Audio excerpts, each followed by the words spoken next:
Bonjour à tous, alors voici une vidéo très importante, la vidéo de l'exercice 4 du bac S juin 2017 d'Amérique du Nord.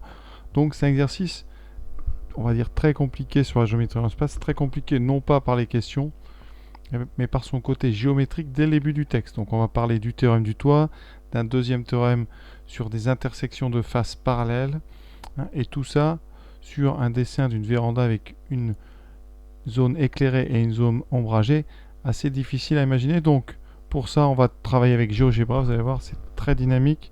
Vous allez comprendre un petit peu comment évolue l'ombre quand on bouge le point K. Et aussi, vous verrez de façon nette et claire ce fameux théorème du toit et ces deux intersections ici qui sont parallèles dans les questions 1A et 1B. Alors avant tout, évidemment, on va bien lire le texte. Je pense que vous l'avez déjà de toute façon bien lu. Alors l'idée donc c'est une véranda. Donc le texte, alors on a un repère ici OIJK qu'on voit très bien. On vous parle de deux plans perpendiculaires, donc c'est SOA et SOC. Donc ici SOA, si vous voyez bien, c'est le côté gauche de la véranda et SOC, c'est le mur de la maison. Donc on a ici un angle droit. Ensuite SOC et EAB sont parallèles. Donc ça ce sont donc SOC, c'est le mur de la maison. Il est parallèle au devant de la cabane, enfin de la véranda, c'est-à-dire EAB. Et pareil pour le plan SOA qui est côté gauche de la véranda va être parallèle au côté droit de la véranda. Sur un dessin, ça donne ça. Donc voici ma véranda sous GeoGebra. Donc évidemment, j'ai mis du temps à faire ça. En gris, c'est le sol. Alors, si vous voulez, je peux effacer le sol. Voilà, vous ne voyez plus le sol. Ici, et bien vous voyez, on l'a fait tourner. Donc, qu'est-ce qu'on nous dit dans le texte déjà? Quand on regarde de côté, vous voyez, les deux murs ici sont parallèles, EA, FC. Ensuite, quand on regarde comme ça, donc vous avez tout un parallélépipède un petit peu avec ici une face triangulaire, mais quand même, les faces de cette véranda sont parallèles 2 à 2, c'est les murs. Voilà. Qu'est-ce qu'on peut remarquer aussi? Donc la zone ombragée, je l'ai faite ici, vous la voyez. Et vous voyez quand même, le trait, quand on est comme ça, il est bien droit. Ça, c'est difficile évidemment à imaginer comme ça, mais je vous montrerai ici avec le plan de l'ombre ce qui se passe. Donc voilà, déjà, alors je le laisse tourner pour que vous voyez un petit peu où ça va un peu vite, faut pas aller trop vite non plus. Voilà, comment on imagine donc cette véranda avec un toit avec deux pans triangulaires. Et ici, donc un point K qui va être au centre de notre exercice. Et ensuite, donc vous avez une ombre là qui est très claire. Cette ombre, vous l'avez bien vue sur la figure. Elle dessine une ligne polygonale KMNP. Voilà, qui est brisée évidemment.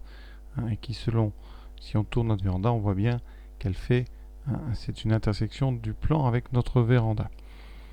Sans calcul, on va vous demander de justifier. Alors que le segment KM, là je vais vous les mettre en rouge, donc KM est parallèle au segment UV. Alors, on sait ça dans le texte. Ici, les arêtes UV et EF des toits sont parallèles. Donc déjà, UV, il était parallèle à EF. Ça, c'est intéressant. Voilà. Alors sur le dessin, on va regarder, je vais vous montrer un petit peu ce qu'il fallait voir. Il fallait voir le théorème du toit. Alors qu'est-ce que c'est que ce théorème? Donc voilà nos trois segments que j'ai colorés en rouge, vous voyez. Ils sont bien parallèles sur le dessin. Comment le voir? Bon, sur un dessin, ça c'est difficile. Après en coupe, vous voyez, si je peux mettre comme ça, déjà ici, vous voyez, chacun des segments, on ne voit plus qu'un point. Alors, le théorème du toit, rappelons-le. Le théorème du toit, voilà le dessin, donc on s'en sert en général d'un toit pour illustrer la situation. Ici, vous avez, eh bien, il faut deux plans séquents, donc c'est mes plans ici, violet et rose, qui contiennent deux droites parallèles D et D', eh bien, leur intersection à ces deux plans, c'est la droite delta, elle est aussi parallèle à D et D'. Ça veut dire que quand vous trouvez deux droites parallèles dans deux plans séquents, eh bien, l'intersection de ces deux plans est parallèle à vos deux droites. Ça veut dire que dans notre exercice, il faut trouver deux plans. Deux plans qui vont se couper. Donc vous avez trois droites, donc il va y avoir deux droites qui vont être dans les plans qu'on connaît parallèles, et la troisième sera l'intersection des deux plans, et par conséquent sera parallèle aux deux premières. Donc quels sont les parallèles qu'on a dans le texte? Eh bien, vous avez bien compris, c'est les droites ici EF, que je surligne un peu grossièrement, et ici UV. Voilà. Ces deux droites ici, elles vont jouer le rôle de D et D'. Il va falloir trouver deux plans qui se coupent, et leur intersection sera parallèle à deux rouges. Alors la question c'est, montrer que KM est parallèle à UV. Donc on nous parle de KM. Ça veut dire que bien, tout simplement, on va essayer de trouver bien, deux plans qui contiennent chacun une des deux droites EF et UV et qui contiennent tous les deux la droite KM. Alors un plan qui peut être facile à trouver, il faut un plan qui contienne la droite UV et la droite KM. Donc c'est le plan UVK. Le plan UVK. Qu'est-ce qu'il a? Il contient la droite UV et il contient le segment KM. Pourquoi? Tout simplement parce que la ligne polygonale KMNP, c'est l'intersection du plan UVK avec le toit. Ça, c'est le texte. Voilà, je vous ai extrait la ligne qui parle de ça. Le point K appartient au segment SE. Et le plan UVK sépare la véranda en deux zones. Le plan UVK coupe la véranda sur la ligne polygonale KMNP. Ça veut dire quoi? Que KMN et P sont dans le plan UVK. Donc là, on a notre plan UVK qui contient UV et qui contient la droite KM. Maintenant, deuxième plan. Il faut un plan qui contienne EF et KM. Donc je vais prendre EFK. EFK, qu'est-ce qui lui arrive à ce plan-là? Il contient EF, évidemment. Et il contient la droite KM. Pourquoi est-ce qu'il contient KM? Parce qu'il contient K et que M est sur le segment SF qui est entièrement dans le plan EFK. Vous voyez un triangle ici, SFE, ici, et donc le point M appartient. Donc ça veut dire que on a donc deux plans, UV et EFK, donc UVK et EFK, qui se coupent selon la droite KM. Évidemment, ils ne sont pas parallèles. Et ici, vous voyez que comme ils ne sont pas pareils, ils se coupent selon une droite. Et cette droite, c'est donc la droite KM. Et là, on n'est pas loin de notre théorème du toit. Pourquoi? Parce qu'on sait aussi que UV, la droite, elle est parallèle à EF. Ça, c'est écrit dans le texte. Donc, vous avez bien deux plans qui contiennent deux droites parallèles. Et on a vu théorème du toit. Et bien la droite KM, qui est l'intersection des plans, elle va être parallèle à UV et parallèle à EF. Et le tour est joué. Alors tout de suite, je vous montre sur GeoGebra, vous allez voir clairement cette situation. Donc voici ma véranda. D'accord? Alors j'ai mis en rouge les segments qui nous intéressent. Je vais mettre maintenant en couleur les deux plans. Alors le premier plan important, vous voyez, non, plan, j'ai dit plan, c'est celui-ci. Ça, vous voyez, je vous montre. C'est donc le plan UVK qui va faire la délimitation de la zone d'ombre. Ensuite, deuxième plan, celui-ci. C'est le plan ESF. D'accord? C'est le toit de la véranda, le toit de gauche ici. Vous voyez, ces deux plans ici, ils se coupent selon la droite KM. La droite KM, c'est... Je sais pas, il faut que je la trouve. Toutes mes droites. Eh ben, c'était la première, voilà. Ces deux plans, ils se coupent selon cette droite ici, vous voyez. Qu'est-ce qu'on a d'autre? Eh bien, on a donc une première droite ici, UV, et la deuxième droite, EF. EF et UV sont parallèles, oui, et on voit bien ici ce théorème du toit. Donc vous avez vos deux plans.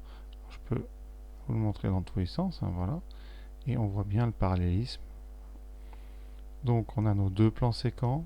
Alors, il n'y a pas ici vraiment une vision d'un toit. Ou alors ce toit, il faudrait mettre la véranda à l'envers, vous voyez, puisque l'angle ici rentrant est à l'envers. En fait. Si vous vouliez le voir, il faudrait mettre... Je vais essayer. Ici, il faudrait que je renverse la véranda, mais je ne sais pas faire. Écoutez, on va laisser ça comme ça. Hop, ça fait un peu mal au cœur. Doucement, doucement, doucement. Donc voilà, j'espère que vous voyez bien donc, ce théorème du toit. Donc voici pour l'illustration du premier théorème à utiliser, le théorème du toit. Maintenant, il y a un deuxième théorème. On vous demande de montrer que UK est parallèle à NP. Comme tout à l'heure, je vais vous montrer sur la figure ici. Donc, il faut montrer que NP, donc c'est un segment de la ligne polygonale, ici est parallèle à UK. Alors ça, c'est un théorème sur des plans parallèles. Donc, il faut des plans parallèles. Alors, les plans parallèles qui m'intéressent ici, ça va être premièrement le plan SOA. Le plan SOA, qu'est-ce qui lui arrive? Eh bien, il contient K il contient U, donc il contient la droite UK. Donc le segment UK. Oui, tout à l'heure, oui, petite remarque, j'ai parlé des droites. Une fois que vous avez montré que les droites sont parallèles, les segments sont parallèles. C'est équivalent. Donc ici, ça contient le segment UK ou la droite UK. Ensuite, le plan de côté ici. Alors dans le texte, il s'appelait, vous voyez ici, GCB. Donc GCB contient bien le segment NP. Pour ce, je vais faire les segments, puisque c'est des segments dans le texte, allez, soyons rigoureux. Ensuite, on sait dans le texte que SOA et GCB sont parallèles. Eh bien, le dessin, c'est le suivant. Voilà, vous avez ici deux plans parallèles, P1 et P2. Ici, moi, ça sera SOA et GCB, qui sont coupés ici par un plan. C'est notre plan UVK. Eh bien, l'intersection ici de UVK, c'est-à-dire P, avec chacun des deux plans parallèles, va donner ici des droites parallèles. Donc moi ici, ça me donnera des segments parallèles. Alors, quel est ce troisième plan? On a SOA et on a GCB. C'est le plan UVK, le plan qui fabrique l'ombre. Donc ici, eh bien, on va rappeler, on sait ensuite que UVK inter SOA, donc le côté, eh bien ça sera la droite UK. Puisque UK c'est dans UVK et c'est aussi dans SOA. Et ensuite, l'intersection de UVK avec GCB, eh bien c'est NP. Et fort de tout ça, eh bien vous avez deux plans parallèles coupés par un troisième plan UVK. L'intersection de ce plan UVK avec les deux plans donne deux segments parallèles, enfin deux droites parallèles, donc deux segments parallèles. Et donc on a tout. Donc, eh bien, le segment NP est parallèle au segment UK. Alors si vous voulez rappeler la propriété, c'est la suivante. Soit P1 et P2, deux plans parallèles. Eh bien, tout plan P coupant P1 selon une droite coupera P2 selon une deuxième droite parallèle à la première. Et voilà ce qu'on a. Avec le dessin GeoGebra, c'est beaucoup plus visible. Donc voici toujours ma véranda. Premier plan, donc ici, le côté, vous voyez. Deuxième plan, le côté droit. Voilà. Et ensuite, notre plan UVK. Voilà. Alors là, c'est pas très clair, mais quand on tourne, ça le devient, vous voyez. Donc voilà. Ce plan, eh bien, il coupe deux plans parallèles. Et si vous remarquez bien, l'intersection du premier du plan de droite, ça sera la droite NP, et l'autre, ça sera la droite UK. Voilà. Et vous voyez, ces deux droites sont bel et bien parallèles, puisqu'elles sont comme ça, en ligne de coupe, on voit, vous voyez, vue d'en haut. Voilà. Et voilà notre belle véranda. Donc, voilà pour ces deux questions purement géométriques. Et maintenant, la suite du sujet, eh bien, je vous invite à avoir une deuxième vidéo, parce qu'elle commence à être un petit peu longue. Eh bien, on va étudier la position du point K. Pour l'instant, on n'en avait pas parlé. Et vous voyez, alors je vais enlever les plans qui nous gênent. Voilà. Donc votre véranda, la voici. Et vous pouvez faire bouger le point K. Et ça donne ceci, oui, avec l'ombre ici. Quand le plan du soleil ici change, vous avez comme ça la ligne polygonale qui évolue. Alors le plan UVK, si vous voulez le voir, donc le voici. Ici, on est comme ça, moins pas. Voilà, donc c'est cette intersection. Voilà. Et donc, quand le soleil bien bouge ici, ce plan-là, il oscille, vous voyez, et la ligne d'ombre change. Je vous remonte ça un petit peu de côté, vous voyez bien comment ça tourne. Donc je prends le point K et je fais bouger, vous voyez, quand on se rapproche, voilà, après c'est confondu avec le mur. Donc quand le soleil comme ça bouge, eh bien ça s'écarte plus vite d'en bas, vous voyez, etc. parce qu'il y a un angle qui se crée. Donc voilà cet exercice avec GeoGebra, c'est vraiment fabuleux comme objet. J'espère que vous comprenez un petit peu mieux tous les tenants et les aboutissants de cette figure. Donc voilà, cette première partie de cet exercice est terminée. Écoutez, j'espère que vous avez apprécié cette animation GeoGebra parce que c'était assez long à faire. En tout cas, à bientôt.